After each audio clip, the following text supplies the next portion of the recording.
Эми Кой таш окуясы боюнча да Алмазбек Атамбаевдин Өзөнбек Ниязбековго атканы боюнча анын жан сакчысы Канатбек Сагынбаевдин көрсөтмөсү бар деп СМИлерде тарап атат да. Атамбаев ошол спецназдар тарапка 7-8 жолу ок аткан депчи. Анан ушул боюнча ушул чынбы, канчалыктын келди чындыгы бар? Эми мындай да, мен деген азыр атты атпадын айтпай эле коеюн.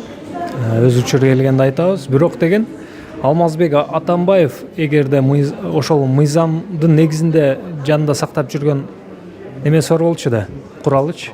Аны деген өзүнүн ден соолугун, өмүрүн коргоо үчүн атса болот. Аны колдонупчу. Ал жерге альфа кызматкерлери барды деген эч кандай маалымат жок болгон Алмазбек Шаршеничте. Бул биринчиден. Себеби алар эч кандай токтом көрсөтүшкөн эмес.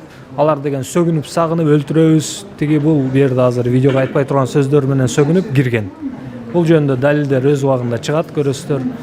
Мен ойлойм ошол ким катып алган болсо, ал далилдерди бир күн чыгарышат. Ошондо ал жерде Атамбаевди күбө, айыпталуучу эмес, күбө адамды атып өлтүргүлө деген команда болгон. Аны өз учуру келгенде чыгат элдин алдына, көрөсүздөр. Мен Алмазбек Шаршенич менен өткөн аптада жолуккам. Жолукканда ошол омурткасындагы эң эле ошол тынчын алып аткан омурткасындагы 2 грыжасы. Ошонун айынан мен ошол жолукканда, мисалы, жарым саат отурганга кыйын болуп аткан да. Бул жака кантип келип отуруп сотко катышат эгерде жарым саат менин жанымда отура албасачы. Мындан улам мен азыр сотко деле өтүнүч киргиздим. Мыйзамдын нормасы бар. Эгерде айыпталып жаткан адам оор менен ооруп жатса, сотко келип катышууга мүмкүнчүлүк бербеген. Анда деген ал кишиге карата өндүрүштү өзүнчө бөлүп койсо болот. Бөлүп, мына канча адам келип кетип атышат, жөн эле келип кетип атышат. Соттор дайыма жылып атат.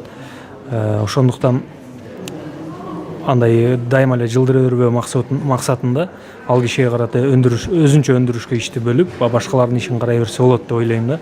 Муну судья чечиш керек. Бирок андан сырткары мына 47-чи колониядан буга чейин бир нече ирет 47-чи колониядан маалым каттар врачтардан келди. Ооруп жатат, мындай оорусу бар депчи.